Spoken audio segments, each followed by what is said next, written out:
멋진 오빠 오셨네요. 서레인에 온 것을 환영해요. 제가 준비한 사연 재밌게 들어주시고 구독과 좋아요도 꼭 부탁드려요. 해주실 거죠? 안녕하세요. 50대 중반의 남성입니다. 저는 일찍 결혼을 했고 두 아이를 두고 있습니다. 1년 전 막내 아들이 대학생이 되면서 첫째는 군대에, 막내는 기숙사에 들어가면서 우리 부부는 자유를 가지기 시작했습니다. 20여 년을 살다 보니 아내와는 그렇게 나쁜 사이도, 좋은 사이도 아니었습니다.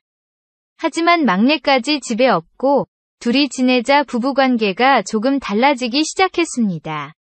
처음에는 좋기도 했지만 막상 둘만 지내다 보니 조금 어색한 부분이 있었습니다. 그래서 취미라도 함께 하다 보면 조금 좋아지지 않을까 해서 같이 등산을 시작했습니다. 아내가 운동을 싫어해서 다른 취미 활동은 좀 그랬고, 등산이라고 했지만 둘레길을 걷는 수준에 걷고 나서는 항상 맛집에 들러서 막걸리에 맛있는 음식을 먹다 보니 아내도 좋아했습니다. 아내도 자연 속에서 걷는 걸 좋아했고, 술을 잘 마시지는 못했지만 등산 후에 한잔하는 걸 좋아했습니다. 아내는 술이 좀 약한 편인데, 술을 마시고 조금 알딸딸하면 속내를 얘기하고는 했습니다. 20여 년을 함께 살아서 아내를 속속들이 잘 알고 있다고 생각했는데 전혀 그렇지 않았습니다. 제가 신경 쓰지 못했거나 당연히 이해하겠거니 하고 말하고 행동했던 것들을 마음에 두고 있었습니다. 그동안 참고 살았던 아내에게 미안하기도 하고, 아내와 남은 여생 정말 잘 살고 싶었기에 진심으로 공감해주고, 이해해주고, 해결해주려고 노력했습니다.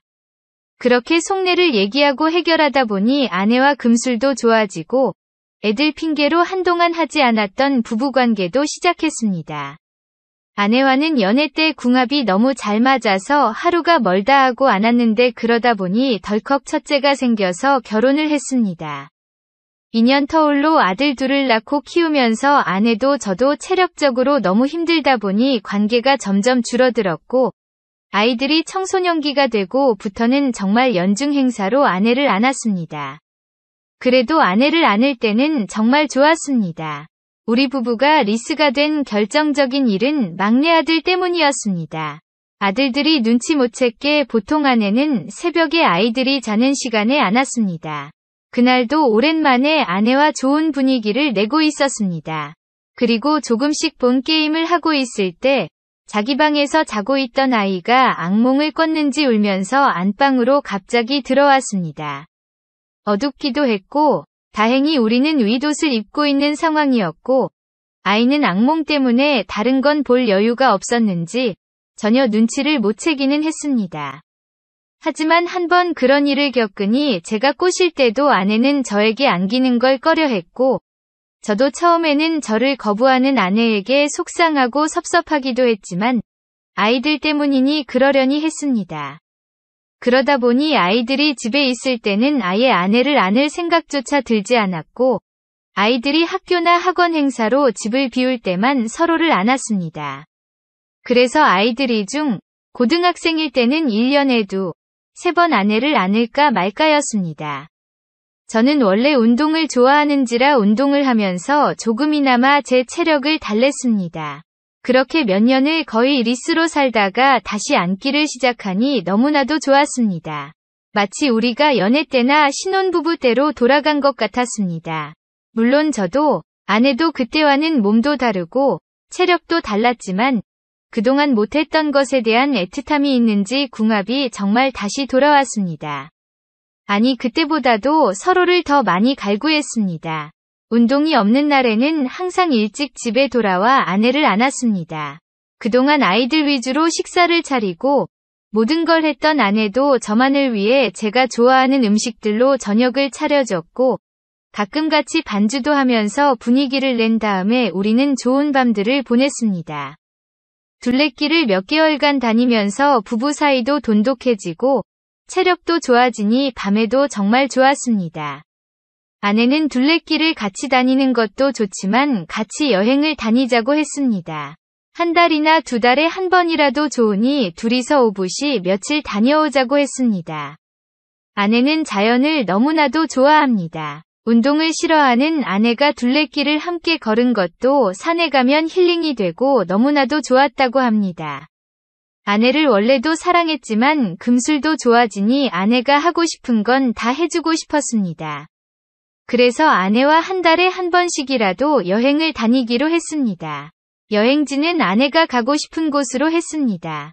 아내는 며칠이나 인터넷으로 좋은 숙소, 맛집, 가볼만 한 곳을 다 체크를 해서 엑셀 파일에 시간 단위로 스케줄까지 다 짜가며 너무나도 좋아했습니다. 저는 그저 아내가 하자는 대로 운전을 하고 함께 여행을 하면 되니 큰 불만이 없었습니다. 아내는 검색 능력이 좋아서 저렴하면서도 좋은 곳을 기가 막히게 잘 찾아냈습니다. 저도 아내와 여행을 가는 게 너무 좋았고, 여행지라는 새로운 공간에서 아내를 안으면 새롭고, 더 자극적이었기에 사이도 좋아지고 해서 너무나 좋았습니다. 그렇게 바다도 가고, 강도 가고, 산도 가고 몇 개월간 여러 군데를 갔습니다. 보통 가면 호텔이나 펜션에서 지냈습니다. 연애 때 저렴한 숙소나 펜션에서 많이 보냈는데 그 기억이 새록새록 떠오르면서 정말 좋았습니다. 그러던 몇 개월 전이었습니다. 아내가 이번에는 2박 3일 여행으로 가는데 한 번은 글램핑장에서 묵고 싶다고 했습니다. 아이들이랑은 몇 번 가기는 했지만 아내와 둘이 캠핑장이나 글램핑장을 가보지는 않았습니다. 아내는 하루는 그냥 호텔에서 묵고 하루는 시설이 괜찮은 글램핑장에 가보고 싶어 했습니다. 가서 바비큐도 먹고 특히 요즘 유행하는 불멍을 하고 싶다고 했습니다. 그러면서 오로라 가루라고 불멍에 넣으면 예쁜 색깔의 불꽃이 일어난다며 기대에 찬 눈빛이었습니다.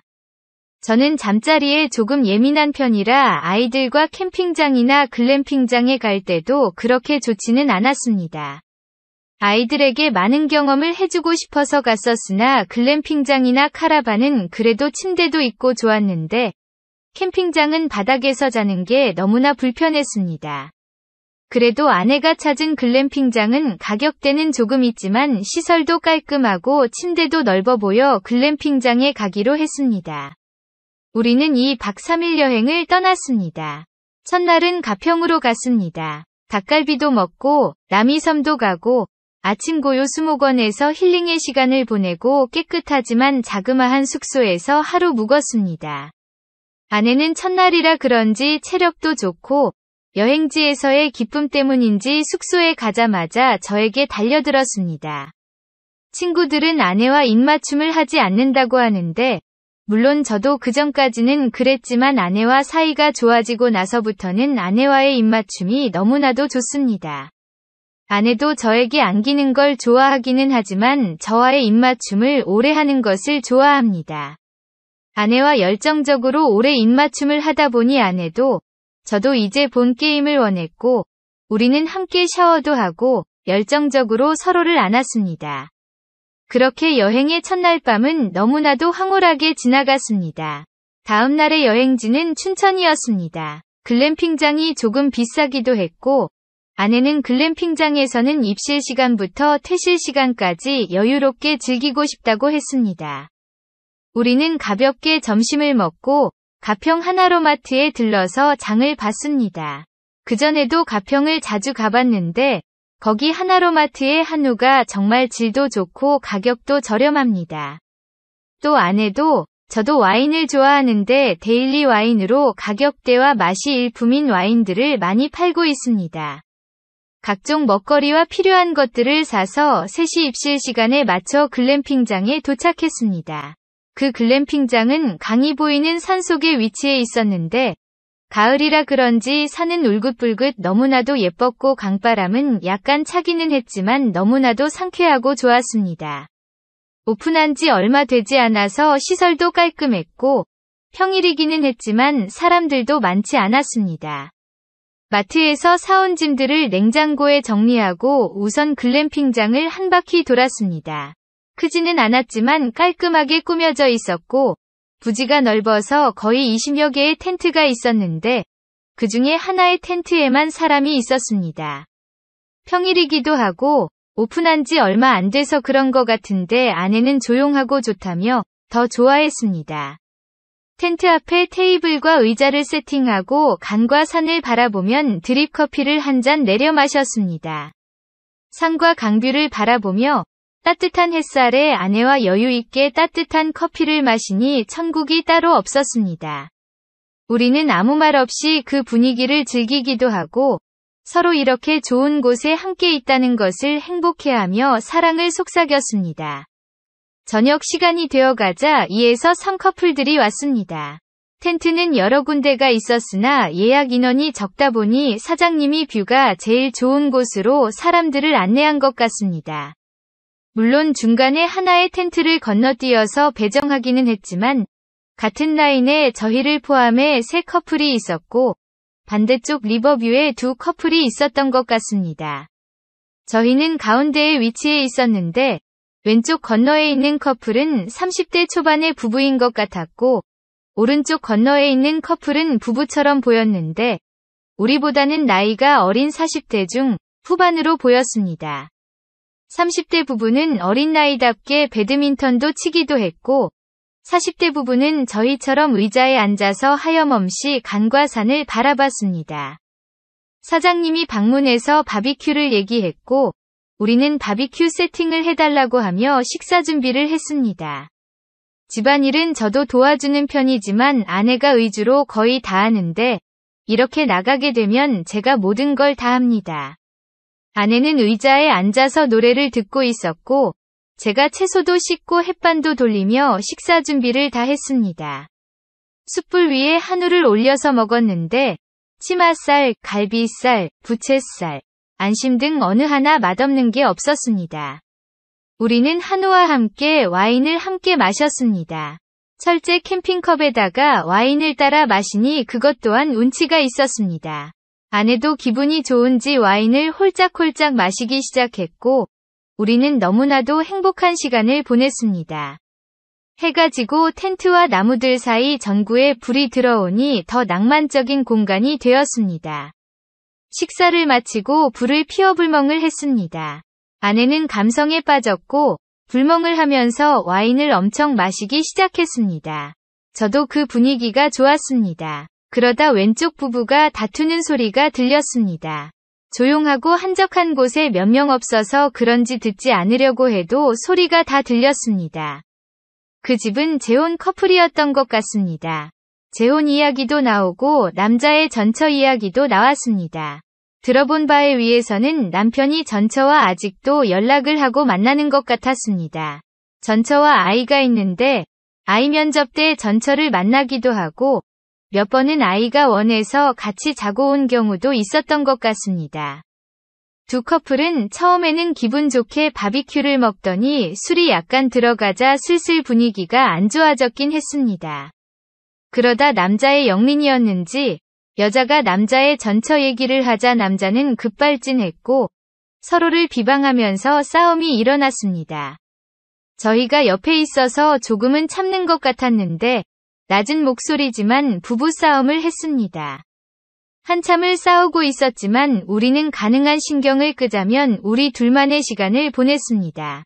그렇게 얼마 후 아내는 취했고 우리는 들어가서 좋은 시간을 갖기로 했습니다. 요즘 부부 사이가 좋아서 여행지에서는 매일 아내를 안기도 했고 그때는 글램핑장이라는 공간과 분위기와 그리고 취기에 아내를 너무나도 안고 싶었습니다. 아내는 좀 취했다며 침대에 누웠고 저 먼저 샤워를 하고 나오라고 했습니다. 저도 조금 취했지만 아내를 안을 생각과 시원한 물에 샤워를 하니 술이 많이 깼습니다. 씻고 나와서 아내를 깨웠는데 술이 많이 과했는지 일어날 생각을 하지 않았습니다. 흔들어 깨워도 전혀 요동이 없었고 부풀었던 저의 마음은 실망감으로 채워졌습니다. 어쩔 수 없이 소파에 앉아서 핸드폰으로 인터넷을 하고 있는데 밖에서 옆 커플 언성 소리가 나더니 차가 나가는 소리가 들렸습니다. 남자도 여자도 술을 많이 마시지는 않았지만 몇 잔 마신 상태라 음주운전이 의심이 됐습니다. 걱정스러운 마음도 있었지만 글램핑장이 워낙 외지라 대리운전을 부를 상황도 아니었습니다. 그렇게 한동안 앉아있다 보니 술이 좀 깼고 그대로는 잠을 못 이룰 것 같아서 남아있는 불멍을 보면서 술을 좀 더 마시려고 텐트 밖으로 나왔습니다. 어두워서 몰랐는데 옆동 텐트 앞에 여자가 어둠 속에서 혼자 술을 마시고 있었습니다. 남편은 안 보이는 걸로 봐서 남편 혼자 차를 몰고 나간 것 같았습니다. 저는 아직 꺼지지 않은 불씨에 장작을 넣어 불을 지폈습니다. 그러면서 맥주를 마시고 있었고 혼자 분위기를 즐기기 위해 유튜브로 자그마하게 노래를 틀어놓았습니다. 얼마 있다가 옆집 여자가 오더니 자기도 불멍을 하고 싶은데 불을 지펴줄 수 있냐고 했습니다. 그 여자는 바비큐도 늦게 시작해서 장작에 불도 지피지 않은 상태였습니다. 저는 토치로 불을 지펴줬고 그 여자는 고맙다며 인사를 했습니다. 눈물을 흘리지는 않았지만 두 눈은 촉촉하게 젖어 있었고 그 모습이 너무 안타깝기는 했습니다. 제자리로 돌아와 남은 장작을 마저 태우고 들어갈까 생각을 할 때였습니다. 여자가 갑자기 제 쪽으로 오더니 제 불씨가 꺼져가는데 괜찮으면 자기 장작이 다 탈 때까지 같이 한잔하자고 했습니다. 아내도 같이 한잔하자고 했지만 아내는 잔다 하니 둘이서 한잔하자고 했습니다. 남편과 마시려고 술과 안주도 많이 사왔는데 어차피 남을 것 같고 남편이 혼자 집으로 가서 차가 없어서 내일 가지고 갈 수도 없다고 했습니다. 외간 여자와 둘이 술을 마시고 있다가 혹시 아내가 깨서 그 광경을 보면 기분이 나쁠 것 같아서 조금 망설이기도 했지만 왜인지 그때는 그 여자의 부탁을 들어주지 않을 수 없었습니다. 그리고 아내는 한번 잠이 들면 잘 깨지 않는 스타일이라 잠깐 술을 같이 마시는 건 괜찮을 것 같았습니다. 그녀 텐트 앞으로 자리를 옮겨서 같이 맥주를 마셨습니다. 그녀는 이미 좀 취해 있었고 저도 좀 취한 상태였습니다. 밝을 때는 아내가 옆에 있어서 그녀를 자세히 쳐다보지는 못했었는데 옆자리에서 자세히 그녀를 보니 그녀는 미인은 아니었지만 이목구비고 괜찮고 예쁜 편에 속했습니다. 쓸쓸한 눈망울에 강바람과 술로 인해 약간 빨개진 두 볼이 너무나도 귀여워 보였습니다. 타지에서 낯선 사람이라는 이점 때문에 그런지 그녀는 자신의 얘기를 꺼냈습니다. 첫 남편과의 이혼, 그리고 현재 남편과의 재혼, 그리고 현재 남편과 전처 사이 때문에 갈등에 대해서 얘기를 해줬습니다. 저는 원래 다른 사람의 이야기를 잘 들어주고 공감을 해주는 편이라 그녀의 말에도 해결책보다는 공감을 많이 해줬습니다. 그녀는 남편과 좋을 때는 좋지만 전처와의 갈등으로 이렇게 문제가 생길 때면 오늘처럼 남편에 조절하지 못하는 성격이 너무나도 싫다고 했습니다. 그리고 가끔씩 이렇게 자신을 두고 혼자 가버리는 경우가 많다고 자신은 그럴 때마다 버려지는 느낌이라는 말을 하면서 눈물을 보였습니다.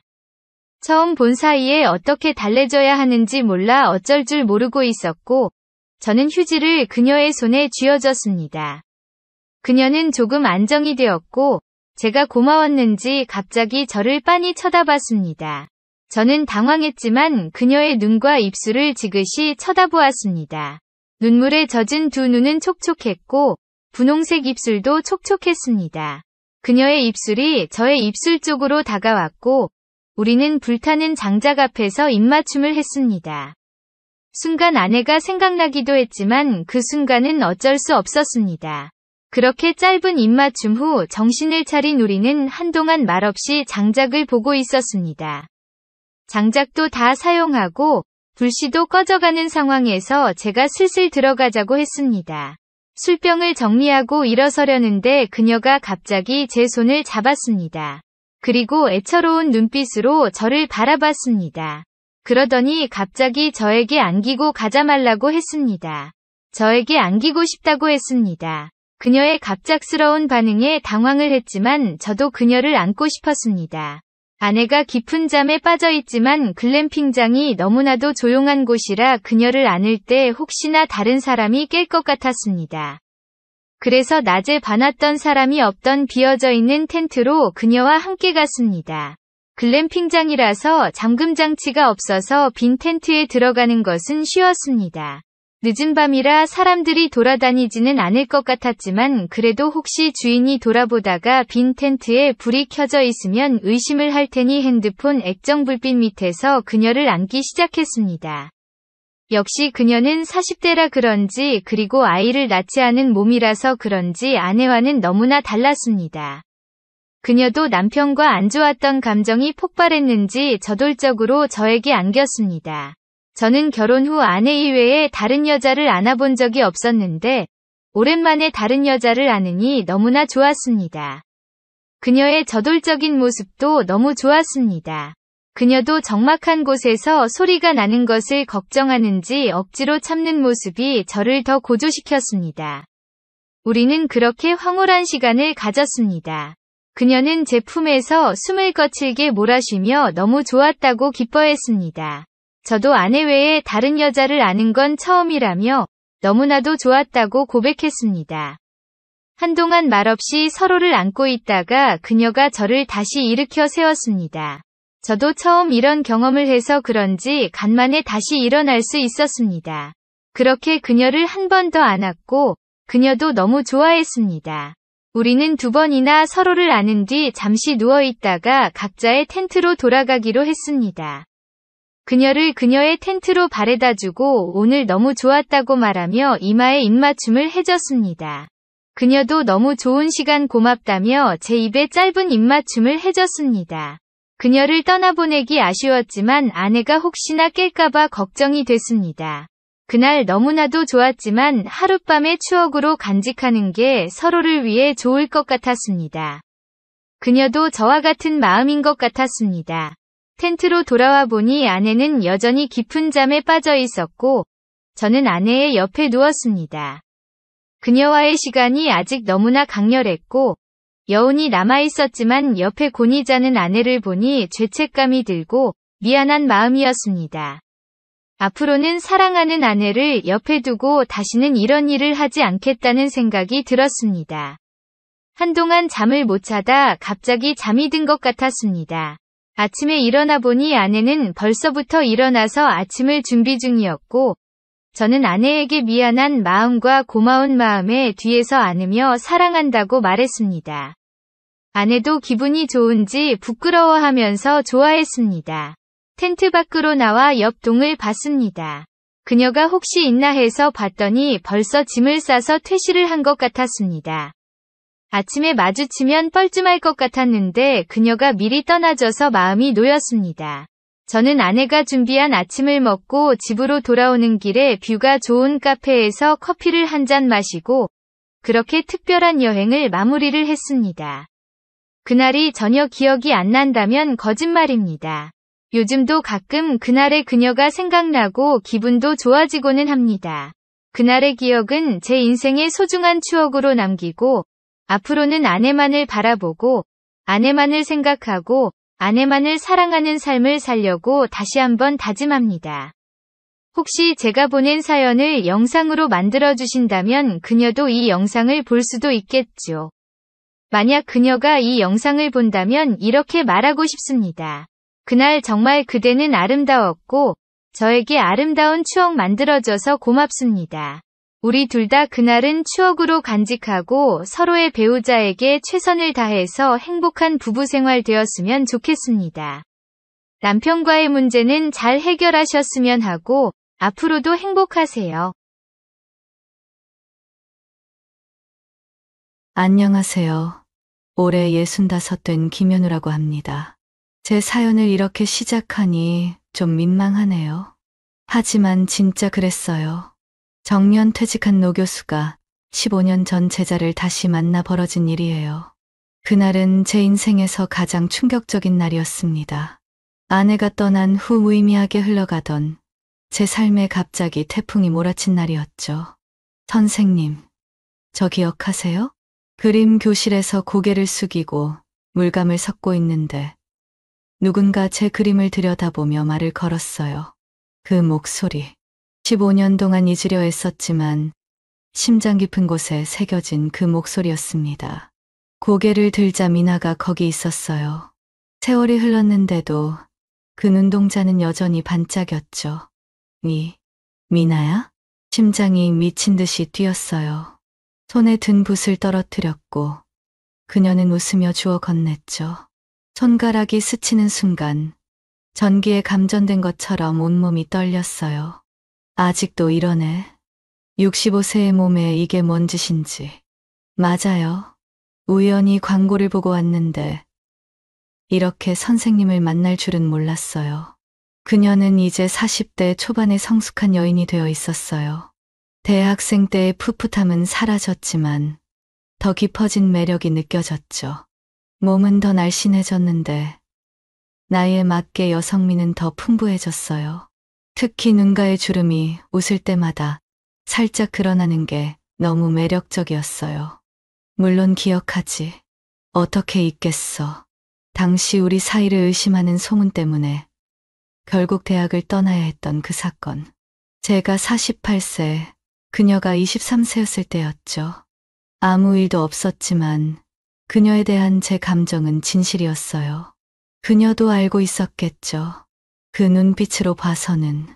커피 한잔 할까요? 수업 끝나고요. 망설임 없이 수락했어요. 그림 수업 내내 제대로 집중하지 못했죠. 강사님이 뭐라고 설명하는지도 모르고 그저 자꾸 그녀의 뒷모습만 훔쳐봤어요. 다리를 꼬고 앉을 때마다 살짝 올라가는 스커트 라인, 캔버스 앞에서 몸을 기울일 때마다 드러나는 선. 제 상상력은 이미 20대로 돌아가 있었죠. 수업 후 근처 카페로 갔어요. 조명이 은은한 곳이었는데 이런 분위기가 우리 사이를 더 밀착시키는 것 같았어요. 선생님은 어떻게 지내셨어요? 그녀의 질문에 저는 담담하게 대답했어요. 지방대학으로 옮겨 근무하다 2년 전 정년 퇴직했다고. 그리고 아내가 3년 전 유방암으로 세상을 떠났다고. 아, 많이 힘드셨겠네요. 그녀의 눈에 진심 어린 위로가 담겨 있었어요. 순간 커피를 들던 그녀의 손이 제 손등 위에 살포시 얹혔어요. 작고 따뜻한 그 손길에 제 심장은 다시 쿵쾅거렸죠. 살점이 닿은 그 자리가 불에 타는 것처럼 뜨거웠어요. 너는 어떻게 지냈어? 그녀의 이야기는 더 충격적이었어요. 대학 졸업 후 IT 회사에 취직해서 일하다가 같은 회사 과장이랑 결혼했지만 알코올 중독자의 폭력적인 남편을 만나 7년 만에 이혼했다고요. 마지막에 그녀가 내뱉은 말이 제 가슴을 쿵 했어요. 사실 선생님을 잊은 적이 한 번도 없어요. 커피를 마시던 손이 떨렸어요. 그녀도 알아챘는지 슬며시 웃더군요. 그때 선생님 연구실에서 우리 사이에 정말 아무 일도 없었잖아요. 근데 저는 실은 기대했었거든요. 뭐라고? 내가 잘못 들은 건가? 당시 윤리적 선을 넘지 않으려고 얼마나 노력했는데 그녀는 오히려 선생님은 너무 신사였어요. 하지만 지금은 우리 모두 성인이잖아요. 그녀의 다리가 테이블 아래서 슬며시 제 다리에 닿았어요. 의도적인 행동이었죠. 그 순간 제 몸에서 피가 역류하는 느낌이었어요. 젊은 시절에도 이런 적은 없었던 것 같아요. 15년 동안 억눌렸던 욕망이 폭발하는 순간이었죠. 오늘 저녁 시간 되세요? 그렇게 우리의 재회는 시작되었습니다. 정년 퇴직 후 의미 없이 흘러가던 제 일상에 갑자기 번개가 내리친 것처럼요. 그날 밤 우리는 결국 이거 방송에서 어디까지 말해도 되는 건지 모르겠네요. 아무튼 제 남자 구실이 안 되던 그것으로 고생하던 몸이 그날은 완전히 다른 사람이 된 것 같았어요. 그녀의 부드러운 피부, 모든 게 제게는 기적이었습니다. 그렇게 우리는 모든 선을 넘어버렸고 15년 전에 아름답게 멈췄던 관계는 이제 폭풍처럼 다시 시작되었습니다. 그날 밤 이후로 우리는 매주 그림 교실이 끝나면 자연스럽게 만나게 됐어요. 처음엔 카페에서 이야기하다 헤어지곤 했는데 점점 시간이 늦어지더니 결국 내 집 또는 그녀의 집에서 밤을 보내는 일이 잦아졌죠. 선생님, 이거 그려주세요. 어느 날 그림 수업 중이었어요. 미나가 제 스케치북에 연필을 가져다 대며 속삭였죠. 제 귓가를 간지렸어요. 뭘 그리라는 건지 묻자 그녀는 슬며시 귓속말로 대답했어요. 나요. 자연 그대로의 나. 순간 주변의 모든 소리가 사라졌어요. 옆자리 할머니가 내 표정을 의아하게 쳐다봤지만 나는 그저 침을 꿀꺽 삼키며 고개를 끄덕였죠. 퇴직한 대학 교수가 이제 와서 누드크로키라니. 참 우스운 일이지만 손이 떨려서 연필이 제대로 움직이지 않았어요. 그날 저녁 그녀는 정말로 제 앞에서 벗었어요. 작업실로 꾸며놓은 제 아파트 서재에서였죠. 그림을 그리긴 했어요. 시작은. 하지만 그녀의 완벽한 곡선을 연필로 따라가던 제 손이 결국 참지 못하고 그녀의 피부에 닿고 말았죠. 선생님 손이 너무 따뜻해요. 모든 건 그렇게 시작되었어요. 그 뒤로 우리는 서로 탐험하는 데 푹 빠졌죠. 30년 넘게 한 여자만 안아온 나에게 미나는 완전히 새로운 세계였어요. 게다가 이 나이에 다시 느끼는 열정이란 마치 사막에서 오아시스를 만난 기분이었죠. 그런데 어느 날 그림 교실 복도에서 익숙한 얼굴과 마주쳤어요. 교수님? 정말 교수님 맞으시죠? 15년 전 저와 미나 사이를 의심하며 학교에 가짜 소문을 퍼뜨렸던 학생 중 하나였어요. 지금은 40대 중반이 되어 있었지만 한눈에 알아봤죠. 최유진이라는 학생이었어요. 혈색 하나는 좋아 보였지만 눈빛에는 여전히 그때의 아기가 남아있는 것 같았어요. 아, 예, 오랜만이네요. 어머, 교수님 요즘도 제자들하고 그러세요? 저기 있는 여자분도. 순간 피가 거꾸로 솟았어요. 미나가 저쪽에서 걸어오고 있었거든요. 최유진이 미나를 알아볼까 싶어 등줄기에 식은땀이 흘렀죠. 사실 지금은 둘 다 성인이고 아무 문제 없지만 과거의 상처가 다시 열리는 기분이었어요. 아, 미나 씨는 제 제자가 아니라 그냥 같은 반. 말을 마치기도 전에 미나가 다가왔어요. 그리고 놀랍게도 제 팔을 자연스럽게 감싸 안으면서 유진에게 인사했죠. 안녕하세요? 혹시 선생님 아는 분이세요? 유진의 얼굴이 하얗게 변했어요. 그때의 기억을 떠올린 건지 아니면 미나의 당당함에 놀란 건지 모르겠지만 네. 옛날에 학교에서 아, 선생님 학교 제자셨구나. 전 김현우 선생님의 애인이에요. 미나라고 합니다. 뭐라고? 애인이라고. 이 말에 저도 유진도 동시에 입을 떡 벌렸어요. 미나는 웃으면서 제 손을 꽉 잡았죠. 저희 얼마 전에 다시 만났어요. 15년 만에요. 그때는 학생이라 안 됐지만 지금은 괜찮잖아요? 당당하게 말하는 미나의 모습에 유진은 그저 어색하게 웃으며 인사하고 자리를 피했어요. 하지만 걸어가는 뒷모습에서 이미 휴대폰을 꺼내 누군가에게 연락하는 게 보였죠. 괜찮아요? 얼굴이 하얘요. 미나야, 너 왜 그런 말을? 사실대로 말한 건데요. 선생님, 우리 관계 맞잖아요. 애인 아니에요? 그 순간 복도에 서서 미나의 눈을 바라보는데 가슴이 터질 것 같았어요. 그녀가 내 관계를 당당하게 인정하는 모습에 눈물이 날 것 같았죠. 고마워. 그런데 괜찮을까? 뭐가요? 두 명의 성인이 서로 좋아하는 건데 뭐가 문제인지 모르겠어요. 그날 밤 우리는 미나의 작은 원룸에서 평소보다 더 격정적으로 사랑을 나눴어요. 마치 과거의 상처를 지우기라도 하듯이 그녀의 땀에 젖은 등을 안으며 저는 15년 전에 하지 않았던 모든 것들을 해냈어요. 선생님. 절정의 그녀가 제 이름 대신 여전히 선생님이라고 부르는 게 묘하게 흥분되더라고요. 어쩌면 우리는 과거의 금기를 뛰어넘은 지금도 여전히 그때의 설렘을 간직하고 싶은 건지도 몰라요. 여보세. 전 미나예요. 새벽녘 그녀의 전화벨 소리에 반쯤 잠에서 깼어요. 제 품에 안겨있던 미나가 조심스럽게 일어나 전화를 받더군요. 누구지? 이런 시간에. 맞아. 교수님이랑 다시 만나고 있어. 왜? 전화 너머로 누군가 화를 내는 목소리가 들렸어요. 미나의 표정이 점점 굳어갔죠. 그건 당신이랑 상관없는 일이야. 우리 이혼했잖아. 아, 그녀의 전 남편이었나 봐요. 유진이 소문을 퍼뜨린 걸까요? 아니면 우연히. 어쨌든 불안감이 엄습했어요. 밤중에 취한 목소리로 전화해서 뭐라고 하는 남자. 그녀가 말했던 폭력적인 전 남편이 떠올랐죠. 전화를 끄는 미나가 침대로 돌아왔어요. 제가 눈을 뜨고 있는 걸 보고 작게 한숨을 쉬었죠. 전 남편이에요. 어떻게 알았는지. 당신이랑 만나는 거 알고 화가 났나 봐요. 괜찮아? 위험하지 않을까? 괜찮아요.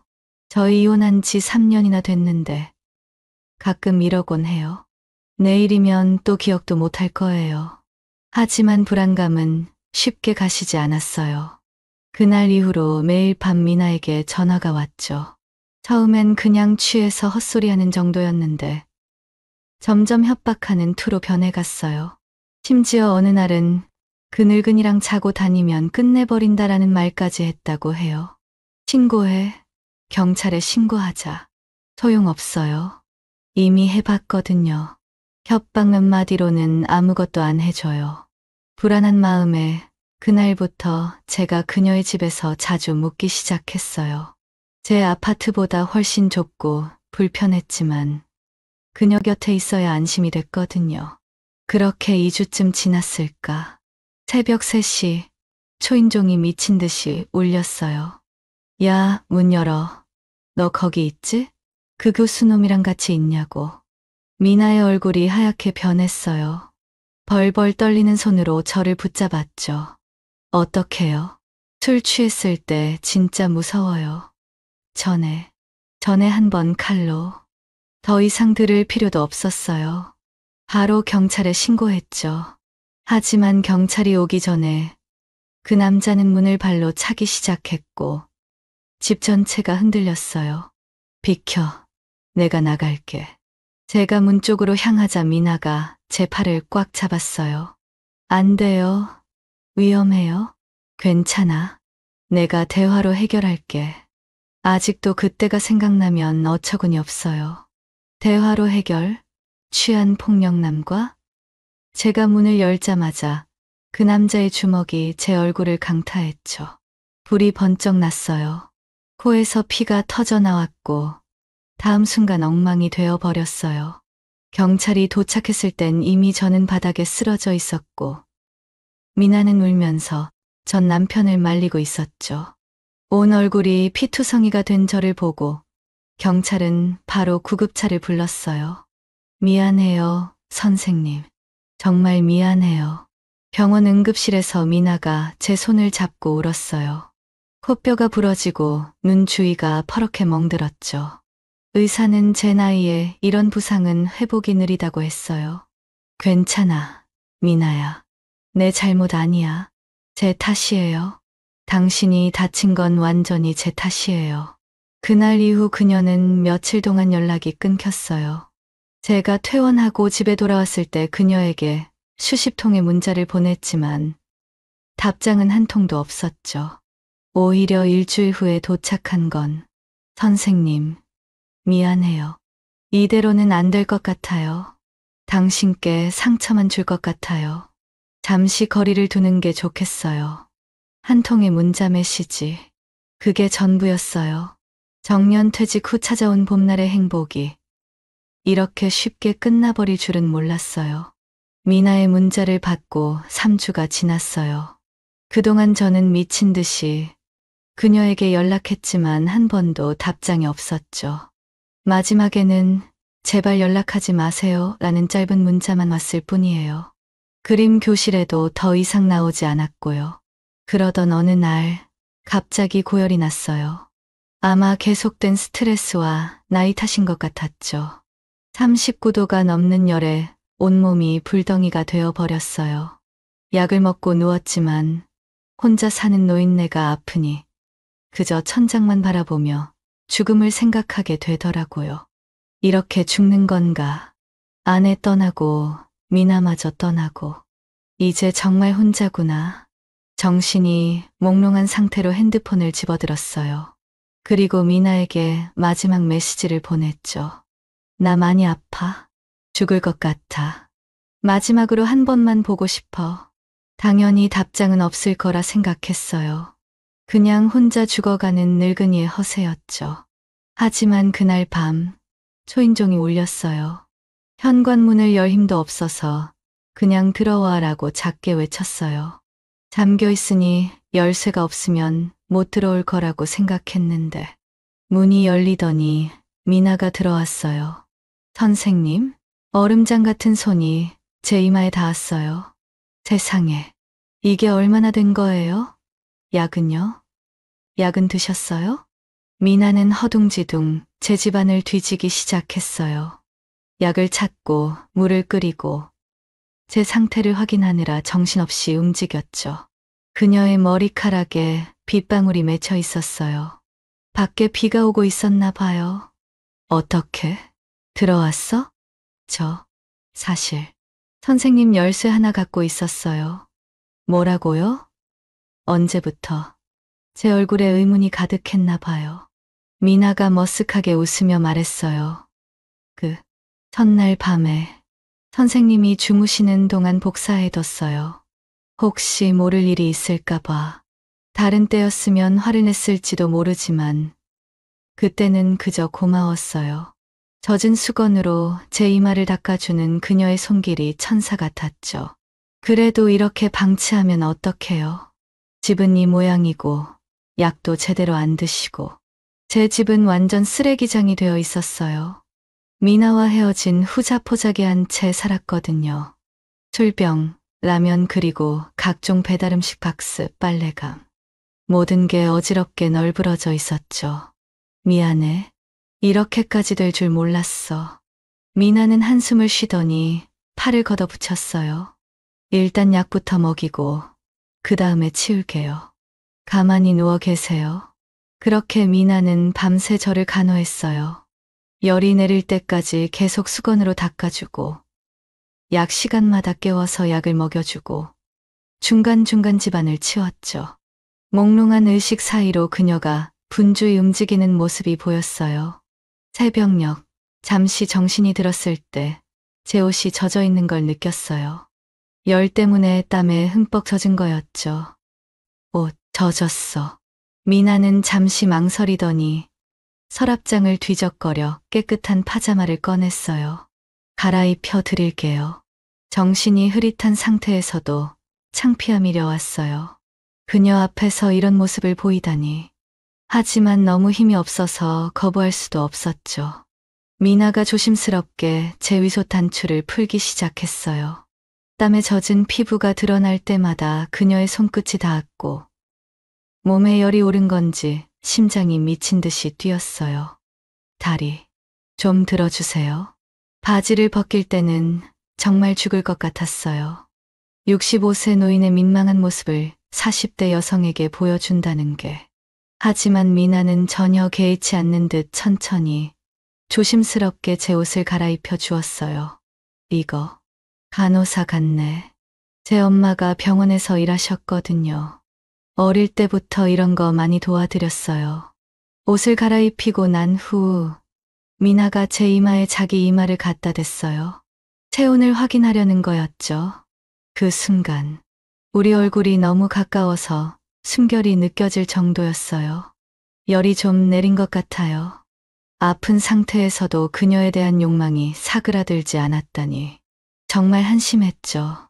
미나가 물러서려는 순간 제 손이 무의식적으로 그녀의 팔을 잡았어요. 가지 마. 가지 않아요. 아침까지 있을게요. 아니, 그게 아니라 내 곁을. 말을 잇지 못하고 눈물이 흘렀어요. 정신이 흐릿한 탓인지 아니면 정말 감정이 복받쳐서인지 저도 모르게 눈물이 주르륵 흘러내렸죠. 왜? 날 떠났어? 그 순간 미나의 눈에도 눈물이 고였어요. 선생님이 다치는 걸 보고 싶지 않았어요. 제 전 남편은 정말 위험한 사람이에요. 그날 경찰서에서 저한테 그랬어요. 다음엔 그 늙은이 죽일 거라고. 미나의 손이 떨리고 있었어요. 겁에 질린 표정이었죠. 그래서 떠난 거야? 네. 그 사람 구속됐다가 벌금 내고 풀려났어요. 선생님을 보호하고 싶었어요. 미나의 눈물이 제 뺨 위로 떨어졌어요. 그녀가 제 위로 숙이면서 그녀의 긴 머리카락이 제 얼굴을 감싸 안았죠. 겁쟁이처럼 도망친 저를 용서해 주세요. 그 순간 제 속에서 뭔가가 터졌어요. 아무것도 생각할 수 없었어요. 그저 미나를 끌어안고 싶다는 충동뿐이었죠. 약해진 몸으로도 저는 팔을 뻗어 그녀를 품에 안았어요. 미나야, 내가 너를 지킬게. 어떻게요? 당신이 다쳤잖아요. 그것도 저 때문에.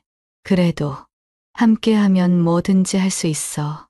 미나는 제 품에 얼굴을 묻고 흐느꼈어요. 그녀의 어깨가 떨리는 게 느껴졌죠. 그 모습이 너무 가여워 보여서 저도 모르게 그녀의 얼굴을 들어 올렸어요. 눈물로 범벅된 그 얼굴이 제 심장을 쥐어짰어요. 사랑해, 미나야. 생전 처음으로 그녀에게 고백했어요. 15년 전에도 차마 하지 못했던 말이었죠. 미나의 눈이 커졌어요. 놀란 듯 저를 바라보던 그녀가 천천히 고개를 숙였고 그녀의 입술이 제 입술에 닿았어요. 소금기 가득한 눈물 때문에 열에 들떠 있던 제 몸이 더욱 뜨거워졌어요. 아픈 것도 있고 그녀를 더 세게 끌어안았죠. 정말 괜찮으세요? 열이 나서. 괜찮아. 내가 있으면 모든 게 괜찮아. 미나가 천천히 제 위로 올라왔어요. 선생님, 내가 해드릴게요. 무슨 의미인지 몰랐지만 곧 깨달았어요. 미나는 제가 힘들지 않게 모든 걸 주도했어요. 이게 꿈인지 현실인지, 열 때문에 헛것을 보는 건지. 선생님, 사랑해요. 미나의 고백이 제 귓가에 울렸어요. 그 순간 저는 정말 천국을 경험했어요. 아내를 잃고 나서 다시는 느끼지 못할 거라 생각했던 행복이 온몸을 감쌌어요. 모든 게 끝난 후 미나는 제 가슴에 기대 누웠어요. 땀에 젖은 우리의 몸이 달라붙었죠. 그녀의 심장 박동이 제 가슴을 통해 느껴졌어요. 다시는 떠나지 마. 미나가 제 가슴에 뺨을 비비며 대답했어요. 약속할게요. 그때 핸드폰이 울렸어요. 미나가 놀라서 벌떡 일어났죠. 핸드폰 화면을 보더니 얼굴이 하얗게 변했어요. 누구야? 전 남편이요. 새벽 3시. 그 남자가 또 전화를 걸어온 거였어요. 미나는 떨리는 손으로 전화를 받았어요. 여보세요? 전화기 너머로 고함 소리가 들렸어요. 뭐라고 하는지는 정확히 알 수 없었지만 미나의 표정이 점점 공포로 가득 차는 걸 보니 좋은 내용은 아닌 것 같았죠. 어떻게? 알았어? 미나의 얼굴이 창백해졌어요. 제가 핸드폰을 빼앗아 끊으려 했지만 미나가 막았어요. 알았어. 지금 나갈게. 전화를 끊고 미나가 벌떡 일어나 옷을 집어들었어요. 뭐라고 했어? 어디 가려고? 저기. 전 남편이 밖에 와 있대요. 지금 당장 안 나가면 문 부수고 들어온대요. 미나의 눈에 공포가 가득했어요. 제가 따라 일어나려 하자 그녀가 저를 누르며 말했죠. 안 돼요. 선생님은 아직 아프잖아요. 제가 가서 잠시 달래고 올게요. 또 맞으면 어떡해? 괜찮아요. 사람 많은 데로 데리고 갈 거예요. 술만 깨면 괜찮은 사람이니까. 미나는 급하게 옷을 입고 핸드백을 챙겼어요. 문 앞에서 잠시 망설이더니 돌아와 제 볼에 뽀뽀했죠. 걱정 마세요. 곧 돌아올게요. 그리고 그녀는 문을 열고 나갔어요. 난 아무것도 할 수 없었어요. 약해진 몸으로 그저 그녀를 보낼 수밖에 없었죠. 망연자실한 채 침대에 앉아 있는데 밖에서 고함 소리가 들렸어요. 야, 이 걸레야. 그 늙은이랑 뭐 했어? 응? 미나의 작은 항변 소리도 들렸어요. 하지만 곧 멀어지는 발소리.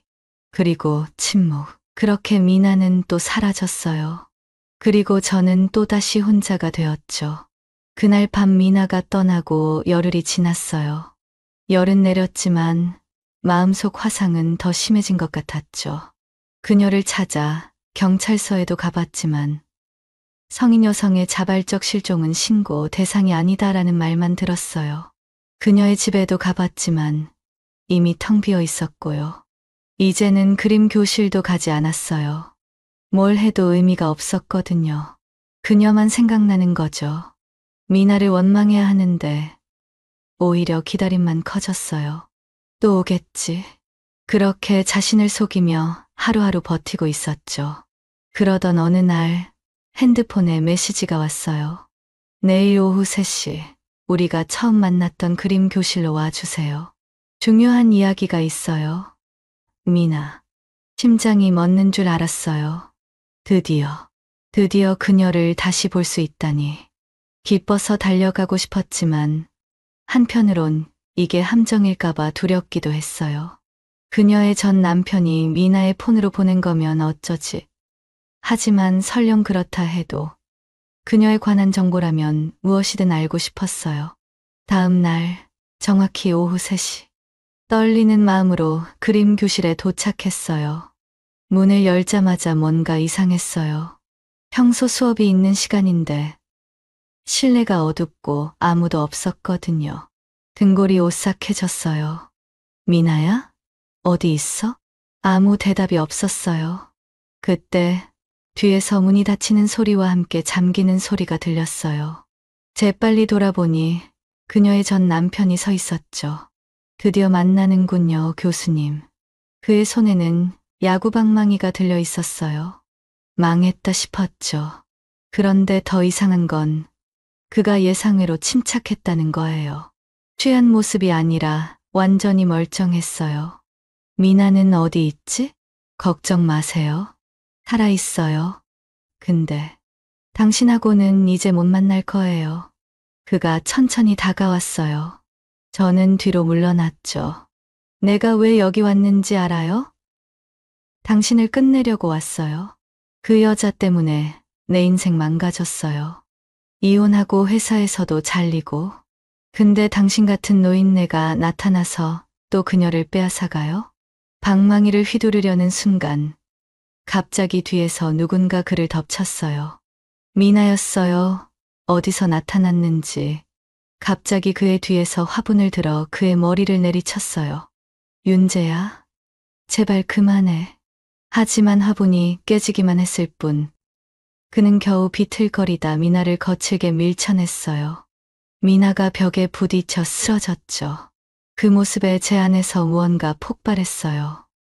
감히 내 여자에게 손을 대? 저도 모르게 앞으로 달려들었어요. 65세 노인이 뭘 할 수 있겠어요?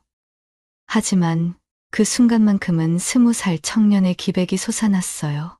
그가 방망이를 휘두르기 전에 제가 먼저 그의 다리를 걷어찼어요. 어렸을 때 잠깐 태권도를 배운 게 이런 데 쓸 줄 몰랐죠. 그가 균형을 잃고 비틀거리자 방망이를 잡으려 했어요. 그 과정에서 우리는 서로 뒤엉켜 바닥을 뒹굴었죠. 젊은 그가 힘으로는 이겼지만 저는 필사적이었어요. 결국 방망이를 빼앗는데 성공했죠. 이제 끝이야. 이 자식아. 그런데 그 순간 날카로운 통증이 느껴졌어요. 그가 언제 꺼냈는지 작은 손나이프가 제 옆구리에 한 방 먹였더군요. 아픔보다는 당혹감이 먼저 왔어요. 아, 이게 죽음인가? 선생님. 미나의 비명이 들렸어요. 흐릿해지는 시야로 보니 미나가 달려와 그의 팔을 잡고 그 과정에서 그의 손에서 칼이 떨어졌어요. 둘은 격렬하게 몸싸움을 벌였죠. 저는 바닥에 쓰러진 채 필사적으로 그들에게 다가갔어요. 그리고 마지막 힘을 짜내 방망이로 내리쳤죠. 그가 쓰러졌어요. 움직이지 않았지만 숨은 쉬고 있었어요. 선생님, 어떻게 피가 많이 나요? 미나가 제게 달려와 옆구리를 압박했어요. 따뜻한 무언가가 제 옆구리에서 흘러나오는 게 느껴졌지만 이상하게 고통은 없었어요. 오히려 평온함이 찾아왔죠. 미나야, 너 괜찮아? 제가 괜찮냐고요? 선생님이 찔렸잖아요. 제발, 제발 버텨요. 119 불렀어요. 미나의 얼굴이 제 위로 숙여졌어요. 눈물이 그녀의 눈에서 쏟아져 제 뺨 위로 떨어졌죠. 그 눈물이 너무 뜨거웠어요. 선생님, 절대 눈 감으면 안 돼요. 제 얼굴 보세요. 계속 보고 있어요. 저는 누워 있는데 미나의 얼굴이 너무 아름다웠어요. 그녀의 뺨에 손을 갖다 대니 미나는 제 손을 붙잡아 자기 뺨에 더 꼭 누르더군요. 당신이 왜 여기 있었어? 전 남편에게 들켰어요. 제가 여기 숨어 지내고 있었거든요. 그림 교실 창고요. 그 사람이 선생님 번호를 알게 됐어요. 근데 내가 직접 만나겠다고 설득했는데 이럴 줄 몰랐어요. 미나의 눈물이 계속 떨어졌어요. 그 모습이 너무 아파 보여서 제가 오히려 그녀를 위로했죠. 괜찮아. 이제 끝났어. 너 다치지 않았으니까. 그때 그녀가 제 얼굴을 양손으로 감싸고 입술을 포개왔어요. 짠맛이 느껴졌어요. 그녀의 눈물 때문에. 사랑해요, 선생님. 제발 떠나지 마세요. 제발요. 그 말이 제게 어떤 마법처럼 작용했어요. 잃어가던 의식이 다시 돌아오는 느낌이었죠. 살아야 해. 그녀를 위해서라도. 나도. 사랑해, 미나야. 너만 사랑했어. 의식이 흐려지는 순간 멀리서 사이렌 소리가 들렸어요. 눈을 떴을 때는 병원 침대였어요. 미나가 제 손을 잡고 졸고 있었죠. 다크서클이 눈 밑으로 엄청 내려온 것을 보아 며칠을 밤새워 간호한 모양이었어요. 미나야. 제 목소리에 그녀가 화들짝 놀랐겠어요. 선생님, 깨어났어요? 의사 선생님, 의사 선생님. 미나는 배를 미친 듯이 눌렀어요. 곧 의사와 간호사들이 들어와 저를 살폈죠. 다행이네요. 생명에는 지장 없습니다. 하지만 출혈이 심했어요. 앞으로 몇 주간 절대 안정이 필요합니다. 의사들이 나간 후 미나가 조심스럽게 제 침대 가장자리에 앉았어요. 괜찮으세요? 아픈 데 있어요? 너만 옆에 있으면 아무렇지도 않아. 미나의 눈에 다시 눈물이 고였어요. 저 때문에 이런 일이. 정말 죄송해요. 그 사람 정신병원에 강제 입원 조치됐어요. 당분간은 나올 수 없대요. 그녀가 제 손을 꼭 쥐었어요. 그 손이 따뜻했어요. 이제 도망치지 않을 거예요. 선생님 곁에 있을게요. 영원히. 그 말을 듣는 순간 아픈 것도 잊었어요. 결혼해 줄래? 예상치 못한 청혼에 미나의 눈이 커졌어요. 병실에 정적이 흐르다가 그녀의 눈에서 다시 눈물이 흘렀죠. 아직 대답 안 해도 돼. 그냥. 미나가 제 말을 끊고 입술을 포개왔어요. 간호사가 지나가다 보고 놀라 문을 닫고 나갔지만 우리는 멈추지 않았어요. 네, 결혼할게요, 선생님. 근데 이제 선생님이라고 부르지 마. 너의 남편이 될 테니까. 네, 오빠. 30살 차이 나는 여자에게 오빠라고 불리니 웃음이 나왔어요. 하지만 그 호칭이 묘하게 가슴을 간지렸죠. 미나가 다시 제게 몸을 기울이더니 귓가에 속삭였어요. 빨리 나와서 우리 둘만의 수업 다시 시작해요. 그때 그 누드 크로키요. 제 심장박동수 모니터가 갑자기 빨라졌어요. 간호사들이 놀라 뛰어들어왔지만 우리는 서로 보며 웃기만 했죠. 이런 게 행복이구나. 죽을 뻔했지만 살아있어서 다행이라는 생각이 들었어요. 그녀와 함께할 미래를 위해 빨리 나아야겠다고 다짐했죠. 병실 창문으로 들어오는 햇살이 따스했어요. 미나의 얼굴을 비추는 그 빛이 천사의 후광처럼 보였어요. 65세 노 교수의 인생에 찾아온 기적이었죠. 어쩌면 이게 진짜 인생의 시작일지도 모르겠어요. 오늘 영상도 끝까지 시청해 주셔서 감사합니다. 구독과 좋아요, 알림 설정까지 꾹꾹 눌러주시면 저에게 큰 힘이 됩니다. 다음 영상에서 더 재미있는 이야기로 찾아오겠습니다. 안녕.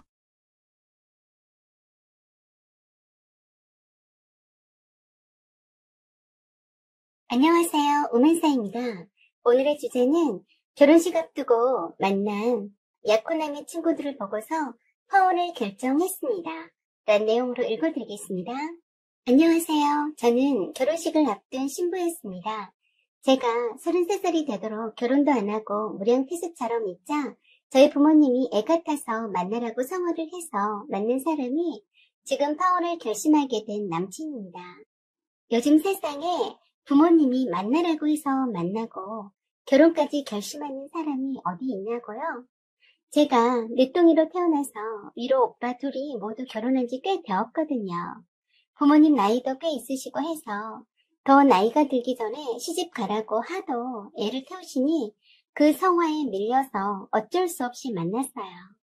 저의 절친 2명도 아직 미혼이라 꽁짝이 잘 맞아서 외롭지도 않았고 직장도 짱짱하고 부모님 집에서 편히 밥 얻어먹고 차곡차곡 적금 통장 불려가며 한창 재미나게 살고 있었죠. 그래서 별로 결혼 생각은 하지 않고 살았습니다. 결혼한 회사 언니들 보면 아웅다웅하고 사는 게 별로 좋아 보이진 않더라고요. 그런데 저희 부모님은 제가 무슨 짐짝인 것 마냥 빨리 결혼을 보내버리고 싶어 하셨습니다. 사실 전 혼자 어떻게 잘 살아볼까 하는 생각 중이었습니다. 저희 부모님도 나이가 많으셔서 언젠가는 누군가 돌봐드려야 하는데 솔직히 두 오빠들이 있어도 믿음이 가지 않아서 최대한 부모님의 노후를 챙겨드리고 싶은 마음도 있었습니다. 그렇지만 어떡합니까? 제가 시집가는 게 소원이라는데 노력은 해봐야죠. 사실 그동안 부모님 지인들을 통해서 소개팅을 여러 번 받았습니다. 기본적으로 조건들은 다 좋았어요. 그 중에 만난 사람 중에 한 명이 지금의 남친이었습니다. 남친은 나이가 저보다 1살이 어렸는데 사형제 중에 막내였어요. 한 6개월 정도 가까이 사귀다가 자연스럽게 결혼말이 오고 갔습니다. 이미 양가 부모님께서는 결혼을 서두르는 터라서 결혼은 생각보다 빨리 진행이 되는 듯 했습니다. 상견례도 마치고 결혼식 날짜가 잡히자 남친이 기모임 하는 곳에 저를 데리고 갔어요. 기원이 모두 12명이라고 했는데 계속 참석하는 숫자는 10명 정도 되어 보였어요. 주로 회사 내 같은 기수들끼리 하는 계모임이었습니다. 결혼한 계원은 부부가 함께 참석하는 모임이었죠. 그래서 조금 기대가 되었습니다. 누구나 다 아는 공기업이라서 계원들과 친하게 지내면 좋을 것 같다는 생각이 들었어요. 평생 함께 할 수도 있는 분들에게 첫인사는 자리라서 나름 신경 써서 단정하게 차려입고 남친 따라갔습니다. 다들 미리 와서 저희네 커플을 기다리고 있더라고요. 생각보다 부부가 동반으로 오시는 분이 많아서 놀랐습니다. 결혼을 다들 많이 하셨더라고요. 반갑게들 맞이해 주시고 분위기도 화기애애하니 보기 좋았어요. 여자들끼리도 통성명하고 결혼 축하도 미리 받고 저희 커플이 그날 모임의 중심이 되었었죠. 식사를 마치고 2차를 호프집으로 이동했어요. 2차부터가 이 계모임의 시작이라고 하더라고요. 거기에 초모인 듯한 분이 오늘의 주인공이라면서 절대 빠지지 말고 끝까지 가셔야 한다고 강조하셨습니다. 저는 그냥 멋모르고 네 하고 대답했어요.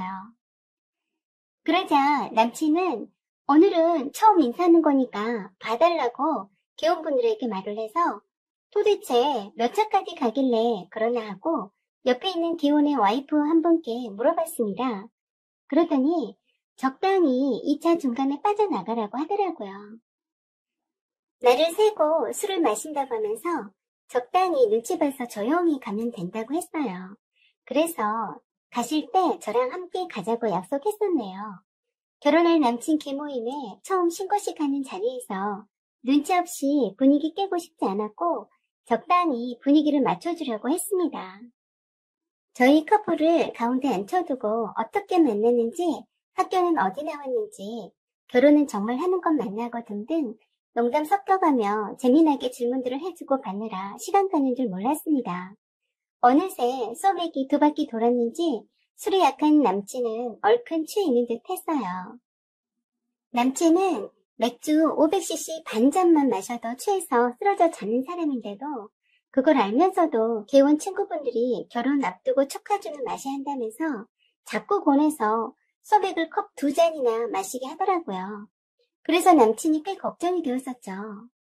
저는 원체 술에 강해서 웬만해선 잘 취하지 않습니다.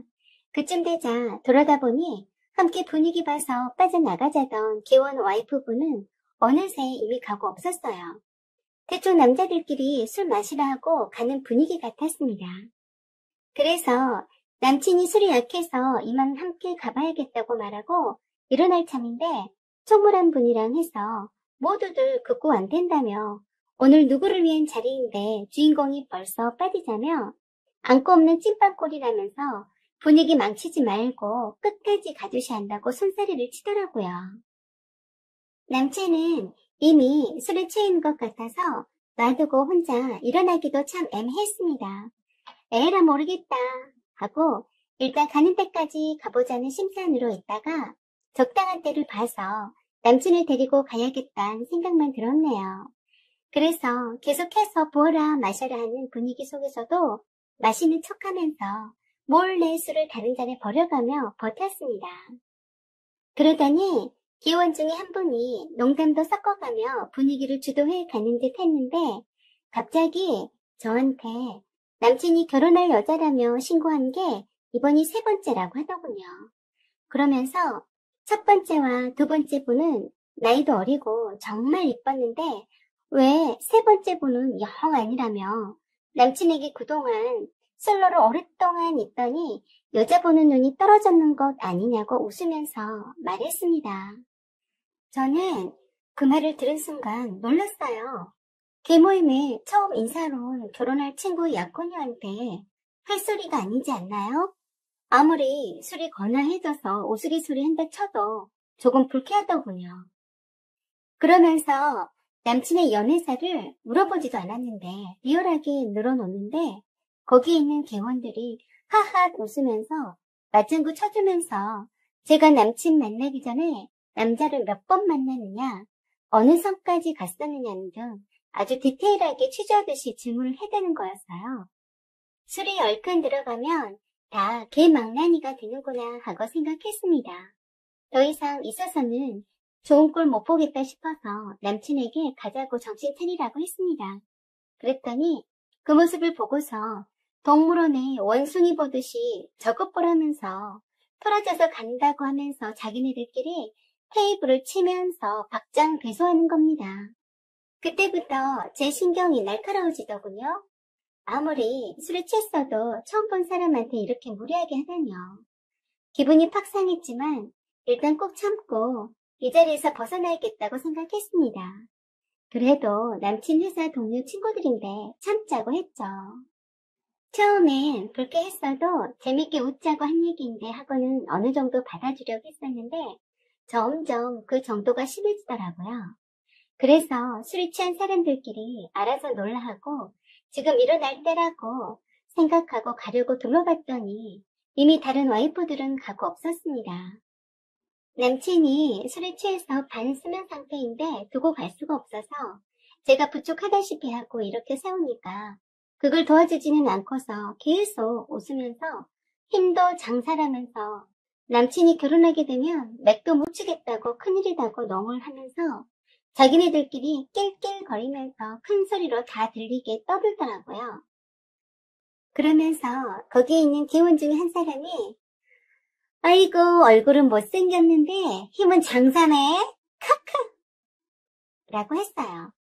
갑자기 스텝이 솟구치는 것 같았습니다. 나도 모르게 그 소리를 듣자마자 남친을 부축해 가고 있다가 냈다 던져버리고 뒤돌아봤습니다. 내가 세상에서 제일 싫어하는 말이 바로 얼굴 못생겼다 란 말인데 너 오늘 잘 만났다 란 표정으로 말했어요. 어떤 새끼냐? 이제 금방 입 놀린 놈. 했더니 순간 멈칫하더니 다시 난데요. 왜요? 하며 재밌다는 듯이 손 들면서 일어나더라고요. 저는 테이블에 있는 물컵과 먹다 남은 맥주잔을 들고 가서 냅다 부어버렸습니다. 이 개딱따구야. 술 좀 깨라. 그리고 술에 취해서 제대로 분간도 못하는 남친 사진을 찍어서 남친 어머니에게 보내서 걔 막내 아들 여기 있으니 챙겨가세요. 하고 문자 보냈습니다. 예상 밖이라는 듯 농담으로 한 건데 너무한 것 아니냐며 자기네들끼리 툴툴거리더라고요. 그래서 호프집 사장한테 500cc 여러 잔과 얼음을 왕창 갖다 달라고 했습니다. 열불나서 한잔 해야겠다고요. 그리고 개뺐다고더라. 이것도 기념인데 사진 한번 박자. 하고 남친 포함해서 너저분하게 술 취해 있는 모습을 마구 찍어댔습니다. 갑자기 돌변한 제 태도에 어리벙벙한 상태로 쳐다보더라고요. 술 깨라고 얼음 섞은 맥주 잔 3개를 다 부어 제꼈습니다. 그리고 못생겨서 죄송합니다. 이 개 망난이더라. 그래, 생긴 대로 해주니까 좋으냐? 니네들 각오해라. 내일까지 내 기분이 안 풀어지면 니네 회사 게시판 폭발시킬 테니까 각오해. 하고 나와버렸습니다. 그렇게 하고 나와도 조금도 후련하지 않았습니다. 그리고 그 늦은 시간까지 주무시지 않으셨는지 제가 보낸 메시지를 받으신 남친 어머니가 전화를 여러 통을 하셨지만 받지 않았습니다. 그 다음날 토요일 아침에 일어나서 어제 있었던 일을 되짚어봤지만 화가 풀리지 않았습니다. 어떻게 처음 인사하는 동료 친구의 약혼녀에게 그렇게 무례하게 할 수 있는지, 그 회사의 문화 자체가 수준 낮은 건지, 아니면 남친이 자기랑 결혼하기 싫어서 일부러 쇼하는 건지 의문이더군요. 토요일 하루가 다 지나가는데도 누구 하나 저한테 사과하는 문자 한 통 오지 않았습니다. 그래서 남친한테 전화했습니다. 대리를 불러서 왔는지 남친 어머니가 데리고 왔는지 알 수 없었지만 그때까지 퍼 자고 있더라고요. 어제 일은 하나도 생각 안 난다면서 아마도 친구들이 농담 삼아 그랬겠지 하면서 넌 참 이상하더라. 못생겼다고 하면 어때서? 네가 스스로 못생겼다고 생각하지 않으면 되지. 무슨 자격지심에 피의식까지. 피곤하네. 라고 했습니다. 그래? 너도 알고 보면 그물에 그나물이니 똑같은 놈들이네. 망나니 같은 네 친구들 보니까 앞날이 훤하다. 니도 결국 개 망나니 새끼였어. 지금이라도 내가 알게 돼서 다행이네. 이래서 결혼은 서두르는 게 아니야. 하마터면 큰일 날 뻔했네. 그래, 잘 처먹고 잘 살아라. 앞으로 네 볼 일 없다. 하고 끊어버렸습니다. 미안하다고 연락도 오지 않더군요. 인성이 저렇게 똥같이 처먹었으니 회사 동료 친구란 것들도 대먹지 않은 거라고 생각했습니다. 그리고 부모님께는 여차여차해서 파혼한다고 했습니다. 다시는 결혼말 꺼내지 말라고도 했습니다. 그 다음날에도 아무도 사과 전화를 한 사람이 없더군요. 그리고 그 다음날 월요일 오전에 제 예상대로 남친 회사 지점 홈페이지로 폭파시켰습니다. 이런 똥같은 사원들을 둔 똥같은 회사, 이런 기업 문화가 부끄럽지도 않으냐? 눈 있고 귀가 있다면 각성해라. 라는 문구로 시작해서 여자 외모 비하 발언을 서슴지 않는 똥같은 회사에 기업 문화의 실태를 고발한다. 는 문구로 해서 술 취해서 해롱한 상태의 남친과 망나니들 친구들 사진을 사건을 개요와 함께 올렸습니다. 한참이 되니 내 전화에도 불이 났는데 절대 받지 않았습니다. 저희 엄마한테도 전화 받지 말라고 했고 당분간 모른 척 하라고 했습니다. 저녁에 집에 남친이랑 기모임 기수 친구들이 함께 왔습니다. 미안하다고 술김에 실수했다고 했어요. 그래? 당신애들 술김에 실수한 걸 가지고 홈페이지에 글 올렸다고? 돌아서 욕할 사람이네.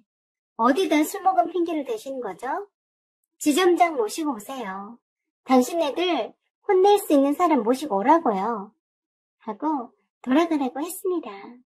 그랬더니 잘못했다며 자기가 그렇게까지 마음이 상해 있는 줄 헤아리지 못했다며 용서해달라고 하더군요. 내 입만 아프니 너네 최고 책임자가 와서 사원교육 잘 시키겠다는 말을 직접 들어야겠다고 했습니다. 세상에 정말 우습게도 지점장은 끝까지 와서 사과하지 않더군요. 보수적인 답답한 기업에서 지점장이 직접 와서 사과할 리는 없죠. 그 일로 오히려 저는 진상짓하는 남친의 약혼녀로 회사에 널리 알려진 모양입니다. 썩어빠진 회사에 기업 문화가 윗대가리가 잘못되니 아랫물도 따라 썩는 것 아니겠어요? 기껏 부장인지 누군지 그냥 형식적으로 찾아왔더라고요. 말하지 않아도 비디오였습니다. 못생겨서 못생겼다고 한 걸 가지고 게시판을 블락했다고 얼마나 욕을 하는지 뻔했습니다. 남친은 얼마나 회사에서 상사들한테 여친 하나 제대로 못 잡아서 이런 불상사를 냈냐고 혼쭐 났겠죠. 이 정도면 됐다 싶어 못 이긴 척 게시판에 글을 내렸습니다. 안 됐다 남친아. 그러게 말을 잘 했어야지. 자격지심이니 피해 의식이니 앞으로 입맛에 맞는 여친 만나면 말 이쁘게 해라 라고 말해주었습니다. 여기까지가 결혼할 뻔한 남친과 파혼한 스토리입니다. 여러분의 생각과 의견 댓글로 남겨주세요. 구독과 좋아요 그리고 댓글도 부탁드립니다. 사연 제보도 이메일로 보내주세요. 여기까지 시청해주셔서 감사합니다.